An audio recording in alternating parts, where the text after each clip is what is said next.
What's up, Parrot Heads, and welcome to Coming Monday, a podcast about Jimmy Buffett, where we dive into the myth, the mirth, and the music of James William Buffett. I am your host, Caleb McCraw, and with me is... Oh, shit, me? who will be probably the new Pope, Mr. Mike Postol. Well, no, because they wouldn't have me. I'd scale everything back to Vatican One. Vatican One. I like that. I don't recognize Our what's boy, going I on. was thinking about our boy Jimmy Buffett. The Catholics have been... I don't think since the 1800s Catholics have had the government coming at them quite like this. Yeah, it's been tough. It's been not a good look, I would say. But yeah, I don't know.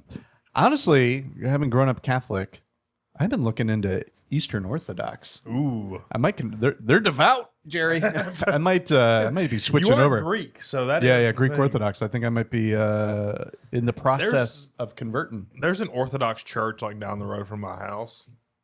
There's also a Coptic church down the road from my house. I know because I thought it was a Catholic church because everybody who went there is of a of a different hue, and I was like, oh, they're probably Latino. Then I found out they were mostly Arab, so that's fun. But that's life in South Nashville. You know? It's like in the fast lane of you take it Orthodox Freeway or Catholicism Avenue. But yeah, I think I'm gonna. We'll see a year from now what I'm. A year from now, when I'm you're in a gonna cloak. you're gonna be wearing all black, just dressed in all black, wearing a cloak. That's what I like about Catholicism. I grew up Baptist, and there's no pomp and circumstance to being a Baptist. You know, No. I like Catholicism because of just like I like the priest wears a different outfit. Yeah, you get there's costume changes. They speak in another language. There's swords and stuff. Yeah, it's pretty cool. They're swinging around. They're swinging around like smoke and things like that. That's what I've always thought that was cool. Dude, I remember once as an altar boy. You were an altar boy, Yeah. man. We are peeling back the onion on you. So. It was good times, man. We used to get boozed up from the wine. AJ Soprano. They had this. It was one of the first times where I was like, this is what's going on here. Which is like they had this Was it with the wine or something else? No, it was with the wine. Surprisingly, nobody got nabbed. No, that's good. Or, you know, happened in another school. That's what I heard, but not us. But our church had the same box wine that my parents had. You know what I'm crazy. You know what I'm talking about? Like It doesn't come from like. Wait a minute. It doesned come from like a special No, place. they would do box wine. I thought it was like holy water. I thought like it had to come from like Aiden, were you Catholic growing up? No, but where people were baptized a lot of the time, it did come, the water was sourced from wherever, but the wine. Well, like, see, when you get baptized, you can get baptized in the ocean or the river. Like that doesn't matter in terms. But of like some of the church will be like, this water's from wherever. Oh, okay. That's what I'm saying. Yeah, 'cause I was just. I mean, that's snake charmer when stuff. I don't know. Was that under a tent? What are you doing? Yeah, because when I got baptized, I'm pretty sure they filled it up with the hose from the spigot outside. They just were like, "Hey, yeah." It's blessed. They were like, turn the jet on. It's pretty far to get to this baptismal. See if you can arch it some. But yeah, man, we when we discovered that, dude, we used to hit that thing all the time. Because just like at home, you can't tell how much is left. That's true. You know what I mean? So I mean, even as kids, like when we were tapping into the I didn't even parents. think about that. Yeah, you pour it like you get it from a bottle, like they. Dude, I remember specifically watching my parents look at each other when they realized how low the box wine was once. Like, what are you boozing when I'm not around? Like, and I just kind of like watched them be like, "Don't turn on me," you know. Oh man, wine is a specific type of alcohol. I once drank a whole bottle of wine one time. Me and some friends were on a trip in the mountains, and I remember I was like, Wait, hold on. You went to the mountains and you brought wine? Well, it was an intergender trip, so there was the girls brought wine, and I was like, booze is booze. It doesn't matter to me.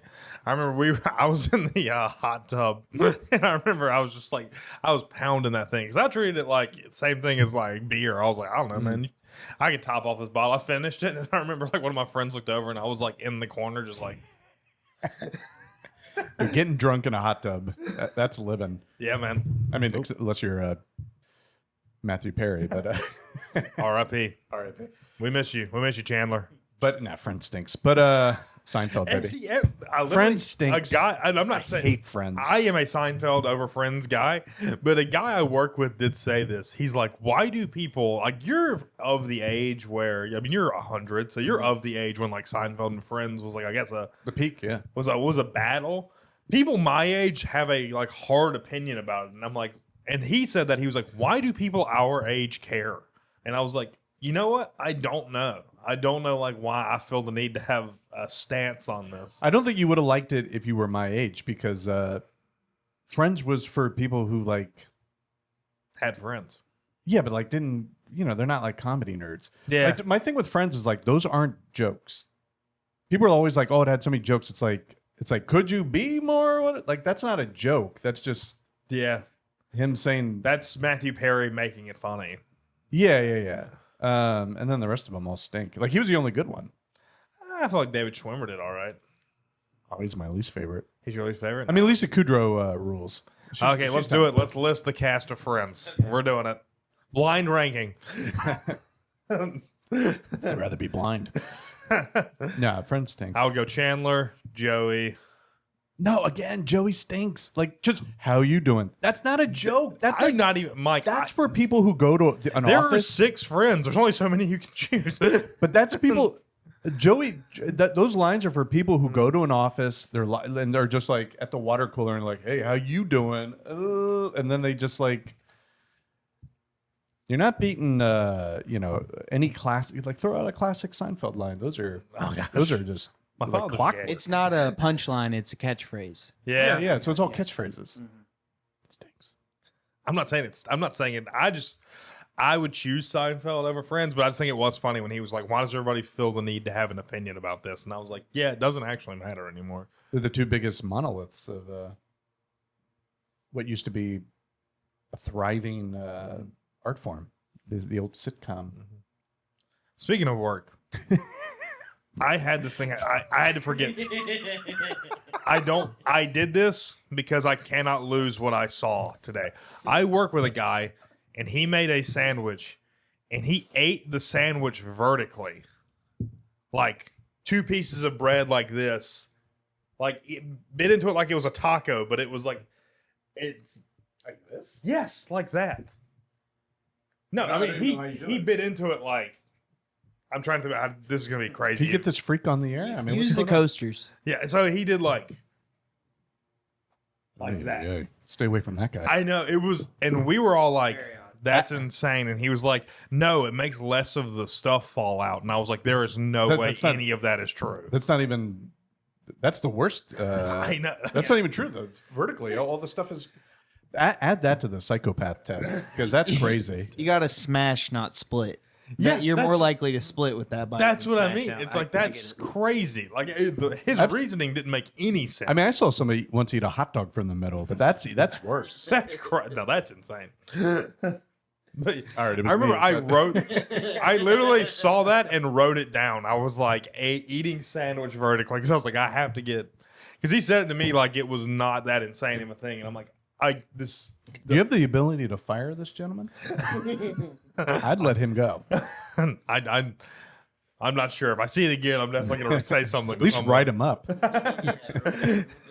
But I remember like seeing him do it because like at first I thought it was that thing, because you ever see somebody make a PB&J where it's like you just fold like 1 piece of bread.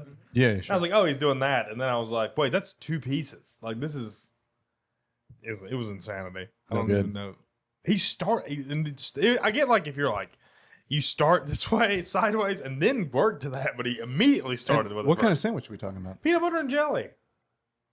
So that doesn't make any sense. The jelly would literally fall out. That's like what that. I'm saying. We everyone else was like, this is the craziest thing we've ever seen. Lock the doors on this guy. I don't want him handling my paint. Oh man, it was wild though. I couldn't get over it. If we can steer back onto the Ultra Boy Avenue real quick. Yeah. I did once, we were kneeling, for whatever part of the service it was. And we had all these candles by us. And, you wear like a robe, and I had like rope tied around the robe, or whatever that's called, like nylon rope, And I was showing my friend, I was like goofing around. I was like, oh, And I kept like flicking the rope, trying to get it as close to the flame as possible. And I went too far once, and I went like that, and it landed right on top of the flame, and it's nylon. So it just like it caught on fire. So I had to like, and I also yelled, like cursed. I was like, shit. And I got up and I like had to brush myself off. You look like you were protesting the Vietnam War or something. Yeah, It's yeah. pretty. It was fun being an altar boy, man. Did they call you a demon? No. Oh yeah, you were Catching on fire in the burst middle into of flames during church. It'd been crazy. No, I did get in trouble though. I used to get in trouble. I actually got kicked out of being an altar boy. They told me Really? I couldn't do it anymore, and I did not want to tell my parents Why did they tell you couldn't do it?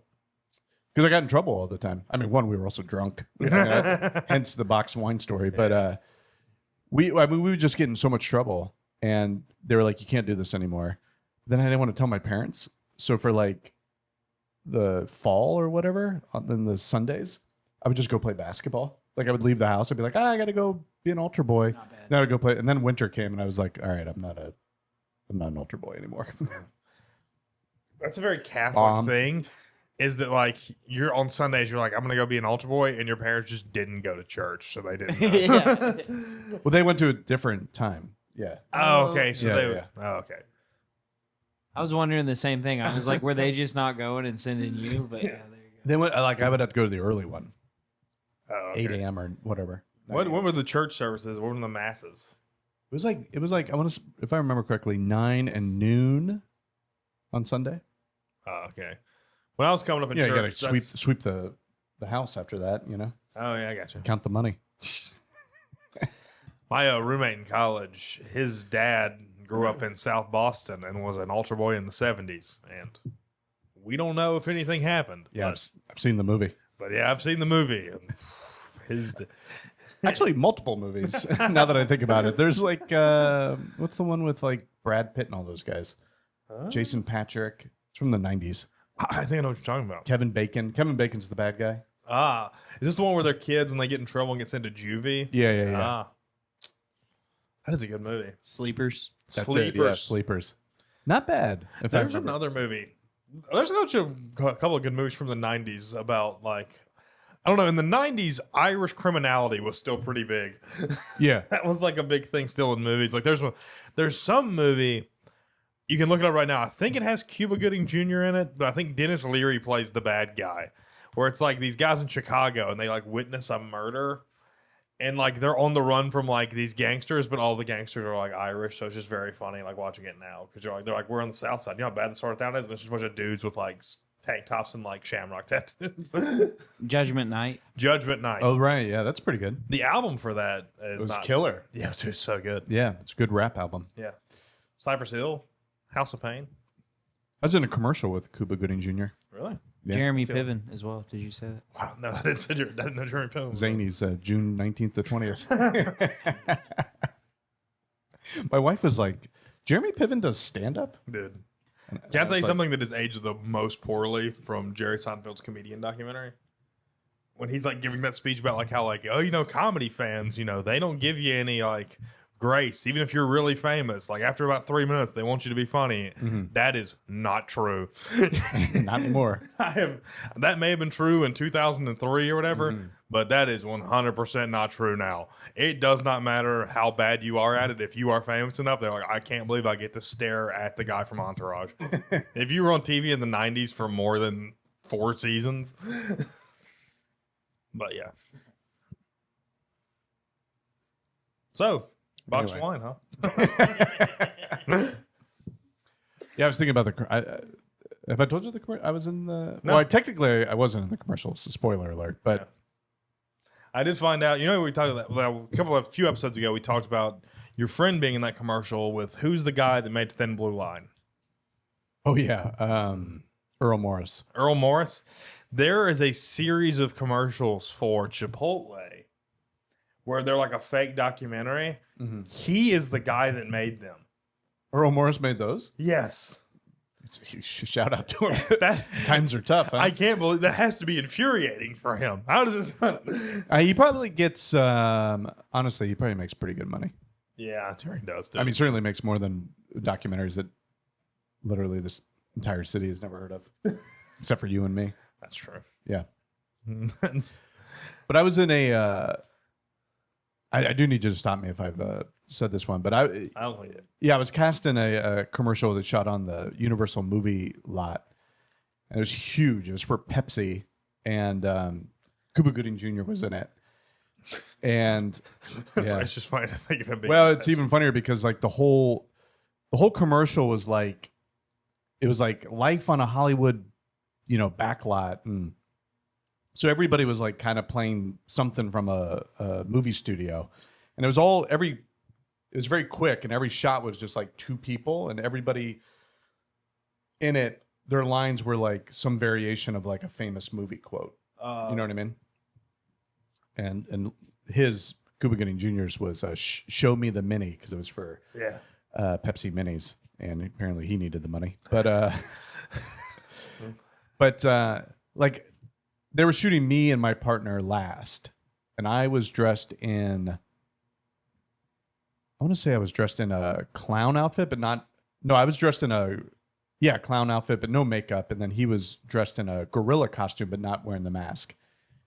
And so we were waiting to shoot our stuff, and I was kind of like walking around the set and the lot and kind of looking at things like there was a giraffe on this thing. Somewhere I have a photo of me with like the legs of a giraffe, I purposely was like, somebody was like, do you want the whole giraffe? I was like, no, just do the legs. Sometimes I forget how funny Mike truly can be because that's hilarious. So I'm watching this. I'm sorry, I'm still laughing at that. Yeah, it's pretty good. Can we find that picture? I gotta find it. It's on a hard drive that might be hard. So funny. Yeah. But so I'm like watching the thing shoot, and all the shots are very quick, right? So it'd be like the camera will just whoosh pan over to two people, and they'll be like, "You had me at hello," and the other person will say a movie line like, "We need a bigger boat" or whatever, and then it whip pans to the next part of the commercial. So I'm looking at that, and then finally it's like towards the end of the day, and it's me and my partner, and they lead us out, and we hit our marks, and the director of the spot, it's like one of the biggest commercial directors of all time. He only made one movie, which was Mystery Men. Remember Mystery Men? Yes. Yeah. He made Mystery Men. He made his name is Kinka something. Kinka Usher. He made Mystery Men. He's the biggest commercial director. The people working on this crew, the cinematographer was a gentleman named John Toll, who has an Oscar for shooting Braveheart and shot like the Thin Red Line. I mean, this was huge, dude. This is like, again, giraffes and Cuba Gooding Jr. and stuff. It's so funny the giraffe is first and then Cuba Gooding Jr. second. You should have seen his trailer. And he's back, guys. We're so back. Dude, it's summertime. This is coming Monday territory. So take all this into account, right? You got Cuba Gooding Jr., you got the biggest commercial director, you got Oscar winners who are shooting this shit, you got a giraffe, you got, you know what I mean? Like, and everything's just so these quick shots, right? The director comes up to us and goes, guys, this is my favorite shot in the whole movie. In the commercial. And instantly I was like, that's not good. He just jinxed the shit out of this. So ours was like a walk and talk towards camera. Yeah. And the lines were like, I think I said something like, what, I'm funny like he says, what do you think? I'm funny like a clown? And I say, take your paws off me, you damn dirty ape. Those are our lines, right? He has to say his I'll first. say this. That's pretty funny. Yeah. So he has to say his first, right? I'm waiting for the turn. You got me. Yeah. So this is a heartbreaker. Again, spoiler alert. So I'm so mad this doesn't work out because that seems like to be such a good. Yeah. So they're like, they tell us what they're doing. You guys are just going to walk and talk and then walk past the camera, right? So we hit our marks. They go, action. This guy flubs his line. They go, cut. Back to it. Again, commercial. You can't flub lines. There's too much money at stake here. Yeah. We go back to one. They go, action. Flubs his line a second time. I can see everybody getting really pissed. The director's kind of like, he kind of goes to the guy. He's like, "You good?" And the guy's like, "Yeah."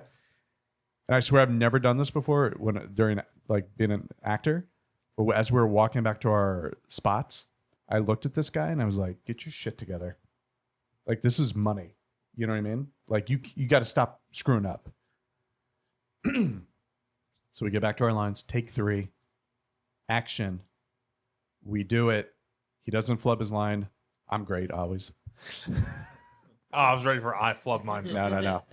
Oh, no. Worse. We do it. We get it clean. Everybody's like, "That was great. That's a wrap." And Dum Dum goes, "Are you allowed to say damn in a commercial?" And I swear I watched everybody go. Oh my. Nobody had the answer. Have you ever seen a commercial that had the word damn in it? Oh man. So they go, "All right, let's shoot another one for safety. Take damn out, right? Get back, we do it. It's fine."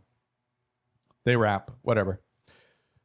A week or 2 weeks, whatever it is later, my agent calls me and he goes, "Hey man, good news. That Pepsi spot is going to be the very first commercial that plays after the Oscars. When they do the whole like, we'll see you at the movies and cut, it's going to be that Pepsi commercial. This is going to be huge, dude." And I was like, "Okay, cool." That's on a Friday. On a Saturday morning, I'm like, I bet you, I just had this wild hair up my ass. I was like, I bet I can find that commercial already. So I go online. Sure enough, I go to like adweekly.com and they're like, "Cuba Gooding Jr. in new Pepsi spot." I watched the spot.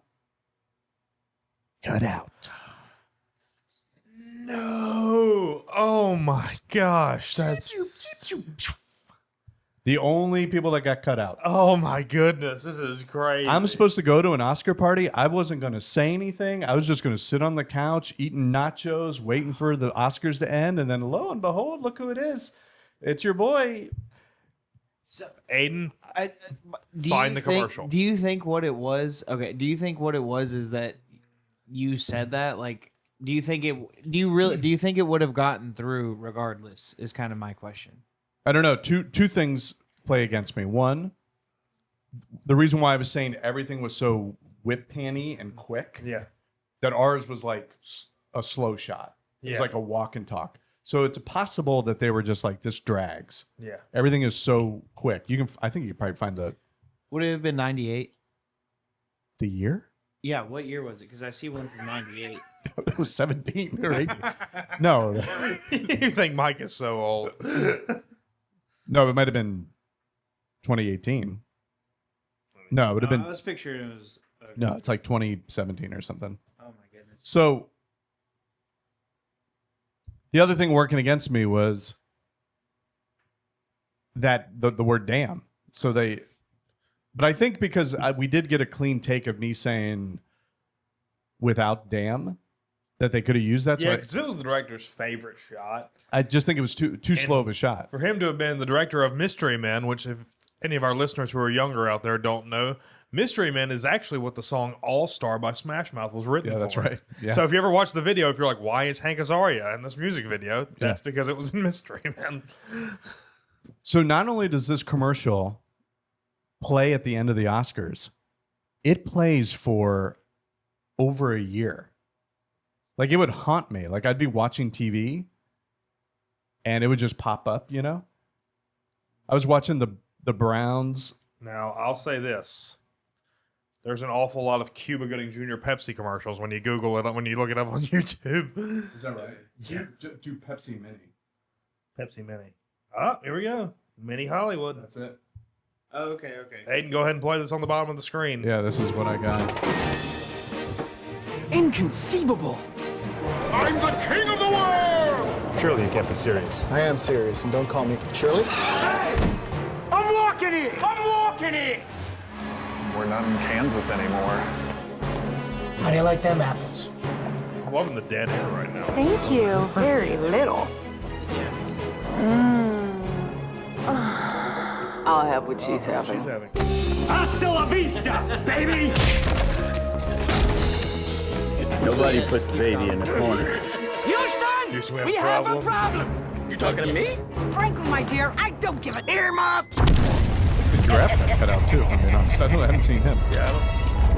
Show me the mini. There it is. That's your money shot right there, baby. Cuba Gooding Jr. in a suit. They shot that first. Introducing Pepsi mini cans. I was hoping you have to hang out with me. But yeah, he's like, why is this guy in the clown suit? So that thing ran for a whole year. I will say that I didn't see a giraffe. Yeah. So that thing ran for a whole year, even to the point where I was watching a Browns game, and the Browns kicked a winning field goal at the end of regulation, and I was like, yeah, and it cut to commercial, and it was that, and I was like, over a year later, I saw that there's one guy that was in the cart. I forget what his name is, Morgan maybe. I ran it. I'd run. He says we're not in Kansas anymore. If you're curious, yeah, that guy. I ran into. I knew him a little bit. That's old Hollywood, baby. That's old school. You know. Yeah. That's something. I ran into him at another casting 12, 14 months later, and I was like, dude, I need you to level with me. How much did you make on that? Because when the commercial runs in cycles, so it's supposed to be like every 3 months. If it runs for an additional 3 months, they got to pay you again. If it runs an additional 3 months, got to pay you again. That's union shit. So this thing ran for 4 or 5 cycles, and I was like, dude, I need to know, how much did you make? And he was like, $85,000. We got to get in commercials, fellas. Yeah, I don't know if you're seeing the result of what happens when you get cut out of shit. Dude, it was brutal. That's how I used to make my living. Was just being in commercials? Yeah. It's true. Commercial actor is just not something that exists anymore, you know? No, dude, that's the unions stink. Yeah. Time to disband them. Well, they also got to where every 3 months you can get paid if you're in a commercial. Yeah. Do I have a favorite commercial? Yeah, I do. I was in a Weight Watchers commercial. I'm only in it for 2 seconds, really. And I'm at the very end. But it's a cool commercial. You just go gross. No, the commercial's pretty cool. It was like a woman. It was about a woman who was fighting cravings. So everything she looked at or was dealing with was edible. Like she'll look over and her office mate is on the phone, but then they made it out of marshmallow, really made it out of marshmallow so she could bite it and eat it. So she was having that thing, right? And at the end of the commercial, she makes it the whole day without snacking and all that stuff. And she comes home to her husband, who's moi, and she sees I'm sitting on a couch made of tortilla chips, which I really was sitting on a couch made of tortilla chips. That's crazy. And my lines are like, hey, pumpkin pie or something like that. Introducing personal coaching from Weight Watchers. I literally got paid almost a year's worth of money to just eat tortilla chips. Real quick fun. I mean, this is fun, but one fun story about that was directed by some Norwegian director. He directed just previously to that commercial. He had directed the Jean-Claude Van Damme commercial where he's on the trucks. On two trucks, yeah, and doing that, where he does the splits. He did that. So I was asking him about that. I was like, how crazy was that? And he goes, the shoot wasn't insane. He goes, the shoot, we actually got it in 3 tries. And the one that you see in the commercial was the first try. He goes, Jean-Claude on the day was amazing. He goes, it was when we had to redub his voice because it was too loud in the moment. Yeah. When we had to redo his voice in a booth, that was the nightmare. He was like, we brought Jean-Claude in and he put him in a booth and they were like, here's the lines you said, on two trucks going 40 miles per hour and you're doing the splits. No problem. In a booth, isolated by himself, the dude couldn't get anything out and started getting so frustrated with himself. He was punching himself. And they were like, Jean-Claude, it's fine, dude. We got this thing we got the studio for all day. You're fine. He's like, come on, Jean-Claude. Come on. Movies rock. Wacky man. world, man. Actors are the craziest people. you'll ever meet. Insane. Used to be a good time, man. L.A. I love the backlot stuff because I think that's awesome, dude. I was like, when you were at the Universal backlot, did they have anything crazy? Did you see the Monsters house? Or is that on the Fox backlot? I don't know if what Universal has. They have the Psycho house. They have. And I told you that's where I almost got. I mean, different job, different time. That's why I almost got ran over by the Mystery Machine. You got such a wild series of stories. Yeah. I can't believe you keep repeating all the boring ones. It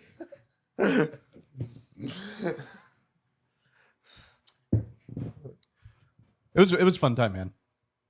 I've been through. Is it you that have the story? Maybe it's another person who's like they were on the Universal lot, and the Psycho house I think is on the Universal lot, and they said that they were they like kept daring each other like go up there and like knock on the door, and he said it's so weird because like it's just an empty house on a movie lot, but it's so. What's the word for scary? Like eerie looking that you get scared ominous. Every time that somebody's gonna like pop out. Universal, or is it Sony? I'm trying to think who has like the Back to the Future town. Hilldale? Yeah, Hilldale. Stuff's cool, man. Used to be awesome. Can't believe they completely tanked that industry. I mean, tanked it. It's crazy. It almost seems like by design. Like how perfect it has been. It's like when you watch a movie from the 30s. Like I remember they said when they originally made King Kong, the scene where he fights like the dinosaur, they were just gonna fly to the Congo and film a gorilla fighting a Komodo dragon. I was like, this is what movies used to be. That's the best part, you know. You know what a wildie is? What? You ever heard those stories? In the early days of Hollywood, when they were like coming up with movies and stuff and like trying to figure out like plots and stuff, they used to bring in what they called wildies. We're essentially stumble bums, winos, like street drunks. Yeah. They would bring these derelicts in, sit them in the story meetings, and every once in a while go like, well, Herb, what would you like to see? And he's like, what a Abbott and Costello fight a gorilla. And they're like, write that down. And sure enough, you would like be watching like an Abbott and Costello movie, and they'd be in a ballroom, and you look over, and he's like, and then it's like a gorilla's coming at him. There's no way those guys got paid fairly. No, I think they got a lunch and I was gonna say. and another day on Earth. Oh man, that's so funny. But that's also what happens when you play to the lowest common denominator. Like, what does a regular guy want to see? Well, he just wants to see Abbott and Costello fight a gorilla. You know what though? That's when the industry was popping. That's true. Now they only cater to like 150 people in Silver Lake and Williamsburg. Nobody cares. I have to pull this up. There's a thing I listened to. There's these two guys. They watched like old movies, but they were reviewing War of the Worlds, and the monster or the alien in War of the Worlds is played by this guy. I'll have to see if I can find his name. I think it's his name's like something Gamora or something like that. I will have to look up the guy's name. Interesting name. Yeah, he's like Filipino or something, but he became famous because he was just great at playing a gorilla. That's like what he was good. And like there is a 15-minute video on let me see if I can find this. There's a 15-minute video on YouTube. Charles Gamora. Charles Gamora. It's called Charles Gamora like goes ape, and it's 15 minutes of like people. It's like TMC or something like that, or TCM. That's amazing. It's just them being like, he was a great gorilla guy. You need a gorilla, you got Charlie. He was also a sculptor, and he made his own gorilla. Yes, suit. yeah, he made his own suit. Yeah. Oh, that's awesome. They were like, you need a gorilla, you call that guy. I'm gonna watch that. That's awesome. Yeah, it's crazy. Show business used to be amazing because you could the types of jobs that they would have, like you never knew what you might become. I mean, I know like warm-up comics, like people that have been doing, the Drew Carey show or like Price is Right or something for 25 years. And they make a good living. And all they have to do is show up and bomb for 10 minutes. I mean, you and I do that for free. That's true. Drew, if you need someone to do warm-up, I'll do it. I'll go out there. Me and Ryan Stiles need something to do. So yeah. I'll be the new tall guy. Those guys are good, man. They are good. So entertaining. Speaking of entertaining, and speaking of winos, let's get into the song, shall we? Is this about a wino? I guess so. It's not the wino and I know. Oh, well, Jimmy Buffett's a bit of a wino when it comes to booze bags. Jimmy Buffett writes songs kind of like a guy who's like, if you had a drunk, like, what do you want to hear a song about? It's like, what about a pretty lady that's hitchhiking, gets ass taken somewhere? Well, actually, rest in peace, about a wino. Did you listen to the Todd? We should say what the song is first. Go. Yes. So the song this week is called West Nashville Grand Ballroom Gown, which is a mouthful. Yeah. And it is from Living and Dying in 3/4 Time. That's right. Which we have covered before when we did Livingston's Gone to Texas, I believe. Mm-hmm. Yes. And Come Monday. Come Monday is on that album. Yeah. So probably one of, if not my favorite Jimmy Buffett album is this one. But you were just about to say it. Honestly, the Todd Snyder cover, dude, it's so good. Is what got me into the song. Yeah, it's amazing. It's so good. Todd, again, rest in peace. Yeah. I think a neighbor of mine. I think he lived pretty close to where I live, or did. But he was great at he doing died this year, didn't he? Or last year. Yeah, he was great at spitting out a good cover. Once in a while. Yeah, he did a cover of "Pissin' in the Wind" by Jerry Jeff Walker. Mm-hmm. I mean, which was really good. Yeah, it was sad. I guess it was a brutal end. Yeah. Well, on that sad note. Well, that's a sad drinking song, I guess. This is a pretty sad drinking song. Well, I looked it up. It's about a real broad. Really? Yeah, it's about. Her name's Marshall Chapman. She was from South Carolina. Hey. And Inman. Inman? Oh, I actually know where Inman is. I don't know how Jimmy knew her, but he also look this up. Make sure I'm right on this. Last Mango in Paris. I think she wrote it.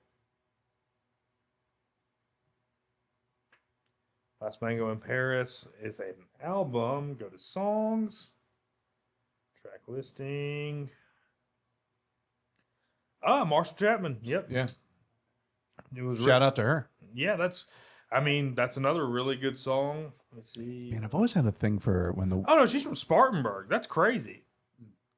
I grew up like 15 minutes from Spartanburg. That's wild. That is wild. I'm trying to see, did she make anything? What I said about the song is it's like if your dad turned it on, he's like, listen to the words. Yeah, like it's one of those. Yeah, listen to the lyrics on this. It's like that's one because if you listen to the album, it's pretty good. But then you hear this one, you're like, hey, this one you need to go. We've been talking a little bit. Let's lock in. I'm the type of guy that does that at a party when this song comes on. I'm like, hey, everybody, can we simmer down for a second? This is. It's a good tune. It's better than like. I mean, I would never like want to listen to it, but yeah, when it comes on, I like it. Mm-hmm. I was West Nashville at one point the nice part of town, which I guess it still kind of is. But was it like the fancy part of town? Because West Nashville is like really specific. That's why I was. Yeah, I guess so. I don't know. I feel like there's some nice parts over there that like the nations and stuff over there. But is that new? I guess I don't know. Depends on one. I wouldn't think so. Every local I've talked to, when I tell them where I'm at, they're always like, "Boy, that used to be real bad." Yeah. So when I tell them where I'm at, they're like, "Well, that still is bad." The barrio. I'm like, "Oh, it is getting worse." Beach Realty. Yeah. Thanks a lot. Thanks a lot, friend of the pod. This is also I think the only Jimmy Buffett song that says the F word, at least that I know of. No, I know there's another one. Ooh, I know there's another one.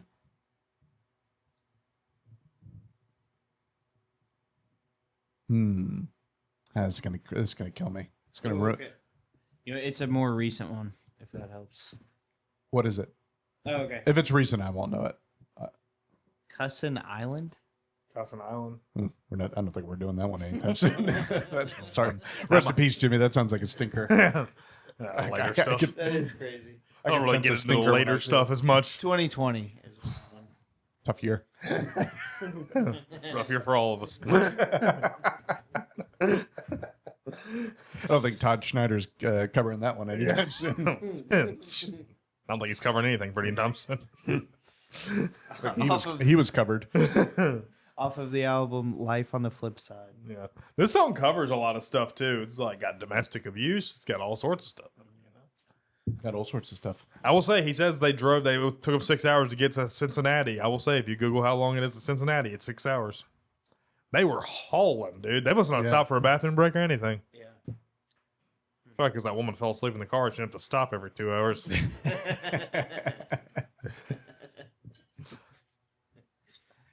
Yeah, I mean, that's exactly how long it takes to go up and bomb at Go Bananas. Yeah. The West Nashville Ballroom gal. The West Nashville Ballroom. By the way, I think I made it in my notes. I forgot to bring it up earlier. I think I got a new nice little food hack over at Whole Foods. Really? Get a cheese pizza, slice of cheese. They got all the toppings at the hot bar. You know who also had that idea? One of those bums they brought in to punch up those movies. Have him fight a gorilla. Yeah. After he said Abbott Costello should fight a gorilla, he's like, another thing. You go down to Whole Foods, you get a cheese pizza. You can put all the toppings in at the salad bar. And he's just like, all right, thanks, Randy. Love you. We'll see you next week if you're still around. I'm sure to pick you up from that bus stop. I got a great idea. Which Jimmy was this? Oh, this is long-haired hippie. Right, yeah. Freewheeling, talking about leaving money behind. Do you think 80s Buffett's going to do that? Yeah, No, sir. Yeah. Scrape every penny out of the basket there. Yeah, when she's like, I left my rich family, he's like, oh, chill out. Oh, easy. I'll drive you right back. Let's turn this bad boy around. I don't know if you're going. I'll say this much. I don't know in the story. I don't know if they're together in it or not. But when they hint Cincinnati, they really figured out if they were in it for the long haul or not. Because it's like, I left my rich family, and it's like, well, guess what? You're about to see a lot of people who there is not a rich family within 200 miles of the city we're going to. Yeah, I hope he dropped her off at a Skyline. Skyline chili. Don't get any chili on that gown, honey. Yes, she left that note for her mom at a Skyline chili on the back of a napkin, and they got thrown away by a waitress. Oh man, I love Skyline. I wish that verse would have made the cut. Man, so many things got cut. Mike's scene from that commercial. Ooh, tough. That would have been a good year. This was a good song, though, dude. I love this song. Yeah, it's good. On that, I guess. I think it was a pretty good episode. What more do you people want? I mean, there's a lot of laughs. Hey, a lot of laughs, dude. Guys, why don't you do us a favor and share it with your favorite parrot head? Yeah, share it with your favorite parrot head, guys. Thank you guys so much for tuning in. Be sure to like and subscribe on YouTube. Share the clips. Follow us on Instagram at Coming Monday Pod. And tune in next week at 5 o'clock for Coming Monday.